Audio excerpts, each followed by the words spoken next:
été amnésiés par les Français. Alors beaucoup de Bamouns ne pouvaient plus supporter ce choc.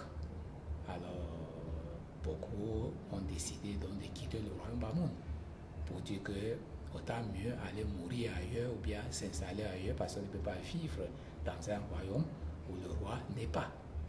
Le chef n'est pas là, le pouvoir est affaibli. Donc le sultan étant en exil, le commandement ne devait plus être dicté comme c'était en sa présence. Donc ce n'est que son exil, on peut dire que son exil a affaibli le pouvoir. Parce que cet exil n'a pas eu une préparation. Parce que quand vous parlez de l'exil, il s'agit de quelque chose involontaire. Parce que si c'était quand même volontaire, le sultan aurait préparé la gestion du trône. Je trouve dans un réduit à Siméon, à Yaoundé, où va d'ailleurs mourir, il n'a pas sans doute toléré, supporté cette mise à l'exil. Par conséquent, nous pouvons dire que non, les Français ne l'ont pas tué, mais son exil l'a un peu fragilisé jusqu'à ce qu'il trouve la mort en 1933. Et après qu'on a appris que le roi Njoya a trouvé dans la mort à Yaoundé, alors c'était la catastrophe. Parce que les Bamouns n'ont pas compris. Est-ce que le roi Njoya, c'est les Français qui l'ont tué? Est-ce que c'est une mort naturelle? Voilà autant de questions qui s'étaient toujours posées par les Bamouns.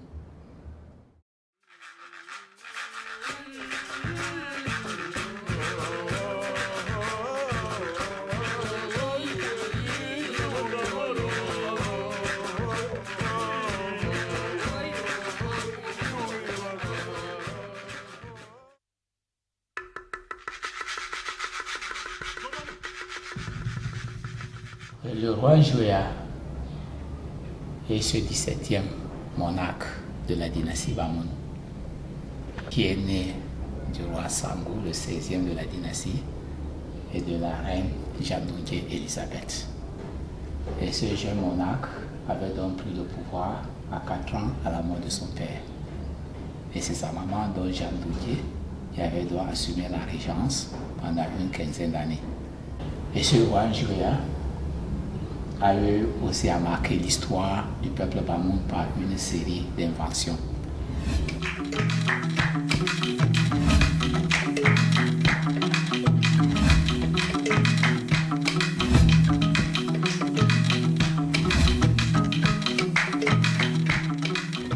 L'écriture est appelée Shumon, l'alphabet aussi, et qui était inventé vers 1896. En 510 signes qui étaient des idéogrammes ou des pictogrammes, mais qui étaient très compliqués pour la population, et que le roi décida donc de les simplifier aujourd'hui en 70 signes syllabiques.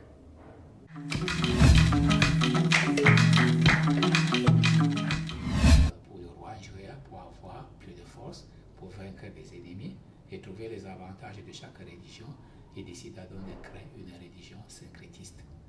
Il va donc dans la Bible, des chapitres bibliques intéressants, il récupère. Dans le Coran, le verset coranique intéressant, il récupère et rajoute un peu le rite traditionnel pour pouvoir donc boire, fumer, garder les femmes et avoir la puissance.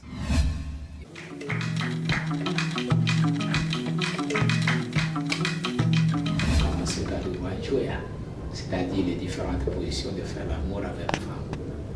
Et le deuxième chapitre, il mentionne 99 critères pour apprécier la beauté de la femme.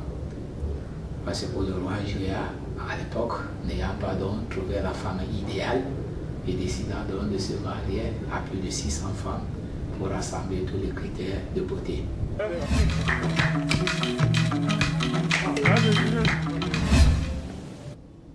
Vous savez, l'exil du roi Njoya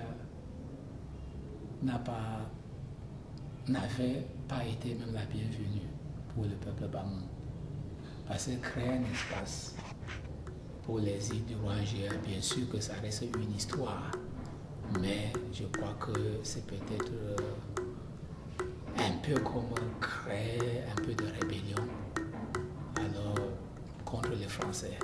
Parce qu'une fois quand on va voir l'espace, l'exil du roi Njoya par les Français, alors qu'est-ce que ça va animer dans l'est de Bamoun. On va voir peut-être les Français d'un mauvais œil. C'est pour cela que nous parlons d'une manière passagère sur ce désir du roi Joya, parce que ce n'est pas un événement qui avait été salué par les Bamoun. Dans mon musée, mon exil n'y est pas. Pourtant, il fait partie de mon histoire, de ma vie. Aujourd'hui, je vous le raconte de peur que l'histoire ne l'oublie. Pour que la jeune génération sache ce que la France a fait ici et ailleurs. Annexé, bafoué, conspiré, exploité, opprimé, pillé, divisé et régné. Le gouverneur des colonies, commissaire de la République française au Cameroun, commandeur de la Région d'honneur. Article 1er. Le nommé Njoya, ex-sultan de Fumban, sera interné pendant une période de 5 années avec résidence obligatoire à Yaoundé. Les biens seront placés sous séquestre pendant la durée de l'internement. Article 2. Les chefs des circonscriptions de Tchank et de Yaoundé sont chargés de l'exécution du présent arrêté, qui sera enregistré et communiqué partout où besoin sera notifié à l'intéressé. Signé Marchand. C'est par ce bout de papier de Marchand, Slan Joya, roi des Bamoun, est condamné à 5 ans d'internement. Prenant le relais des Allemands et des Anglais, dans mon royaume, la France n'a qu'un seul objectif: conduire mon peuple à la rébellion et démanteler mon pouvoir. Naïf, mon peuple, Mossé Yeyap et mes frères avides de pouvoir et de commandement pactisent avec elle dans cette mission. C'est ainsi qu'ils se réuniront à la conférence d'un Jiwam. Malgré l'opposition d'un Jindam, pour décider de mon sort et du partage du royaume Bamoun. En fait, que me reprochent les colons français?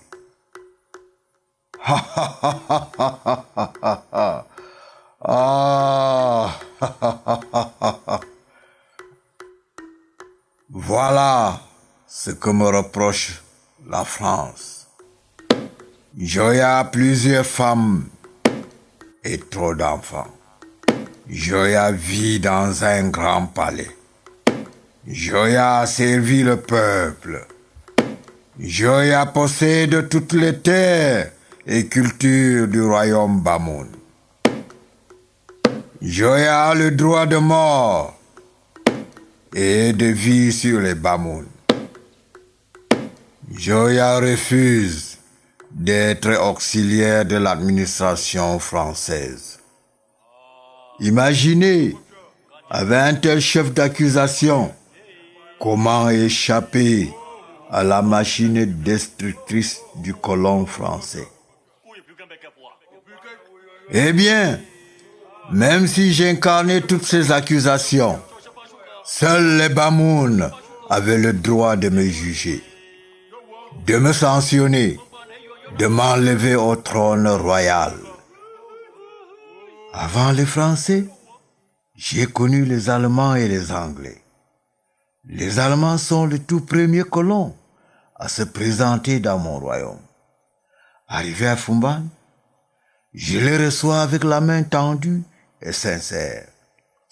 Et ils trouvent un peuple au travail, une société hiérarchisée, un roi soucieux de l'avenir de son peuple. Surpris d'un tel niveau de développement et de gouvernance, les Allemands changent de regard et m'ouvrent grand les portes de leur civilisation. Commençant à voir l'avenir avec les Allemands, une guerre éclate dans le monde en 1914. C'est la guerre des tribus. Les Allemands s'opposent aux Français, aux Anglais et plein d'autres. La guerre dure 4 ans et les Allemands sortent perdants. Mais la guerre continue encore dans le royaume Bamoun. En 1920, les Allemands capitulent et laissent place aux Anglais. Slanjoya, je n'eus peur car je faisais confiance à ma politique, à mon humanisme.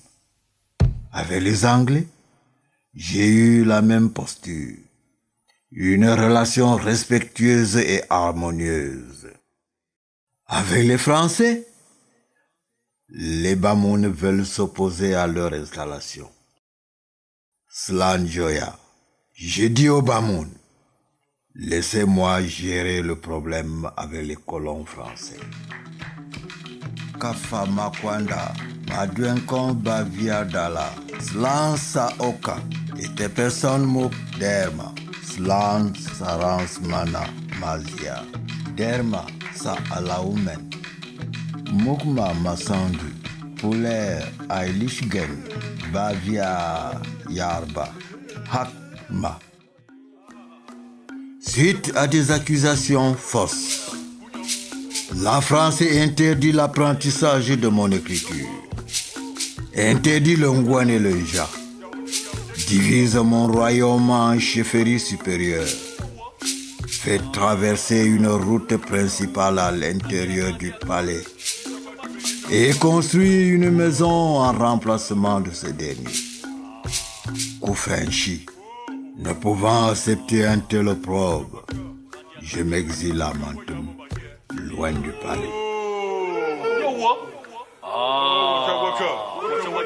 Craignant une révolte populaire, les colons français décident de me garder ailleurs en autorisant mon envoi à Champ. Le matin de mon embarquement ressemble à un jour de guerre. Le peuple désarmé, la France armée, le rend au silence en lui pointant des kalachnikovs. Ne pouvant me laisser aller seul, je me en pleurant poursuis la voiture. Je supplie les militaires français d'arrêter le cortège pour que Jimolu me rejoigne avec quelques serviteurs.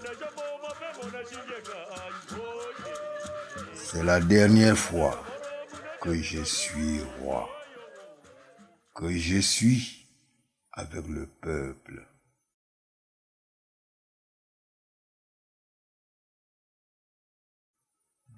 À Champ, je suis présenté aux autorités et conduit dans une résidence qui a presque l'air d'une prison. Après quelques jours, une rumeur de ma libération par les guerriers Bamoun circule à Champ. La France panique et se rend compte de l'amour que le peuple éprouve à mon égard. Voulant me séparer du peuple, elle veut m'exiler au Congo avec la complicité de mes frères. Mais, grâce à l'intervention de Charles Tangana, Yaoundé devient la ville d'exil où je dois purger mes peines. À Yaoundé, j'accepte l'idée d'être un exilé et j'accepte l'amitié avec Charles Tangana. Ainsi, qu'avec son peuple. Et j'accepte la situation de captivité qui me hante. C'est pourquoi après un an d'exil, je mène des activités quasiment pareilles à celles que je menais dans mon royaume. Je reçois le peuple, je lui donne à manger, je dessine, je peins et j'enseigne ma langue aux Atemengue. En retour, il m'aide dans les travaux de construction et champêtre. J'assiste même aux côtés de Charles Tangana à une parade militaire française. Mon fils qui naît à Yaoundé porte le nom de cet ami, Njoya Atangana.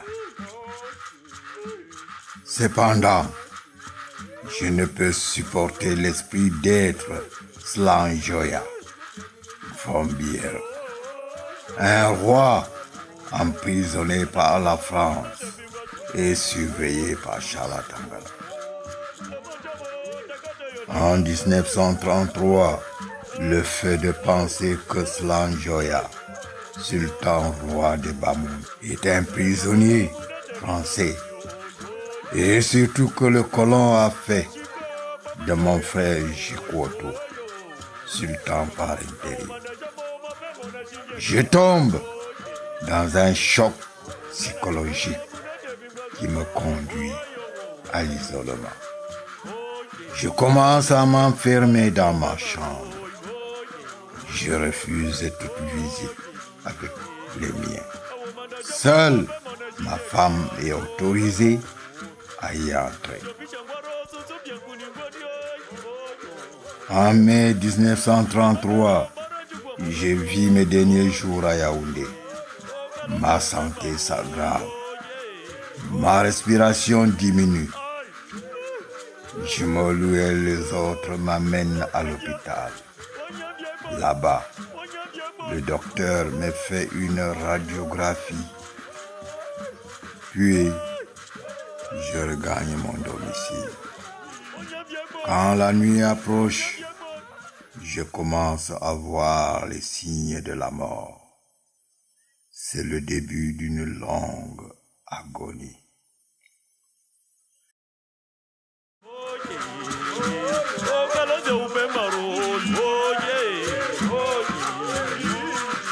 La nuit du 30 mai 1933, vers 2 heures, je meurs. La volonté de la France s'est accomplie. La France a triomphé. Chez les Bamoun et les Atemengue, c'est la tristesse, la désolation, l'espoir éteint.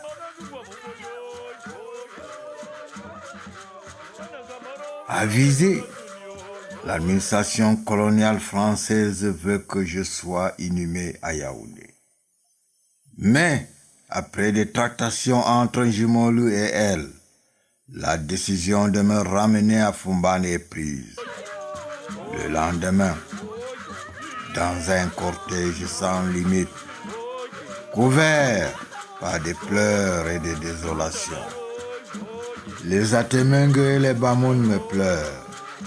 Ils me pleurent comme s'ils avaient perdu leur père. Ils me pleurent comme s'ils ne verront plus un roi comme moi.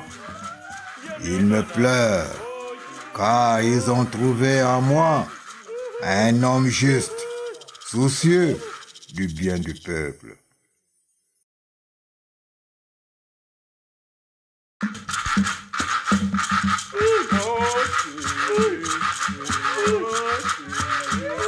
Arrivé à Foumban, mort, la France veut toujours m'effacer de l'histoire et refuse que mon corps soit enterré dans mon palais.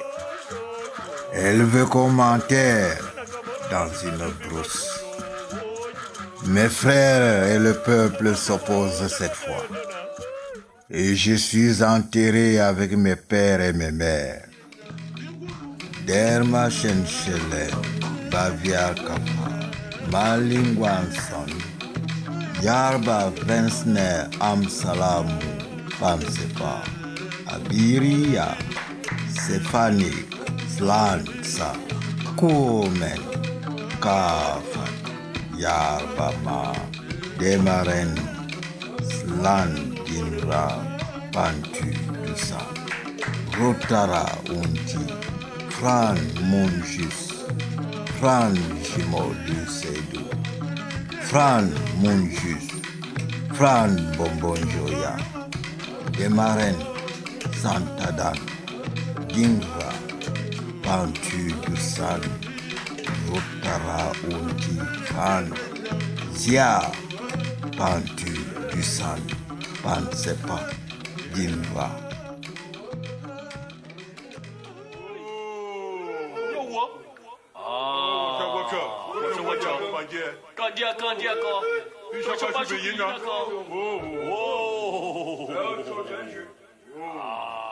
À la France, je dis, tu payeras.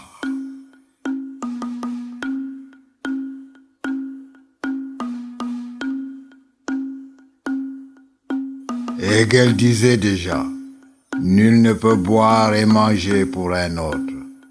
Slanjoya, je vous dis de prendre en main votre destin, de lutter pour votre honneur et de garder la foi en Dieu.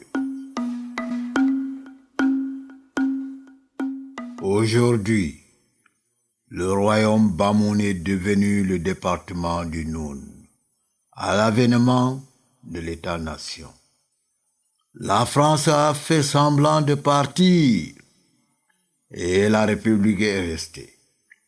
Mon peuple, quant à lui, est pris en otage. Slanjoya, comment comprendre que les problèmes entre frères sont devenus les problèmes de tout un peuple?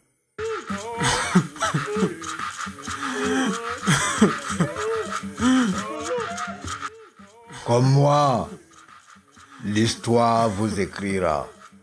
L'histoire s'appesantira sur ce que vous n'avez pas donné au peuple.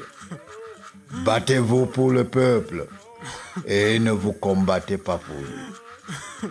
Sauvez le peuple, car sa prospérité et son unité dépendent de vous.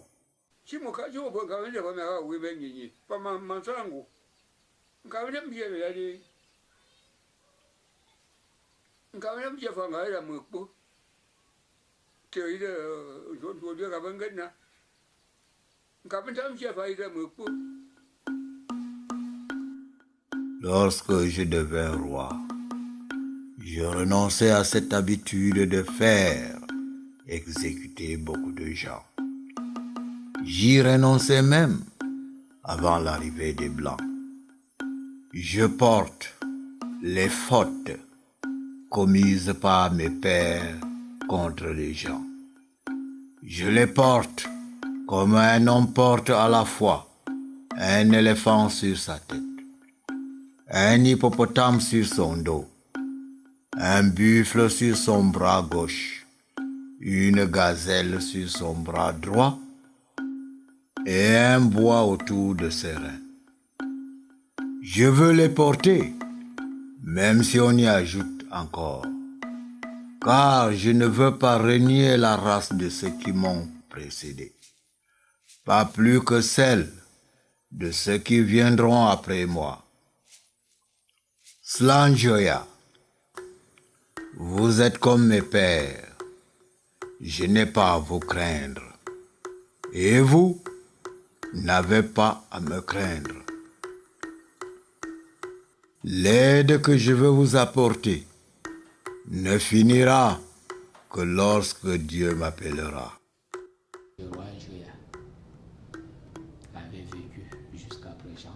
Je crois que pas seulement le pays Bamoun, non plus le Cameroun, mais plutôt toute l'Afrique devrait donc parler le Chumon, cette langue inventée par le roi Njoya, et utiliser même cette écriture que le roi Njoya avait inventée.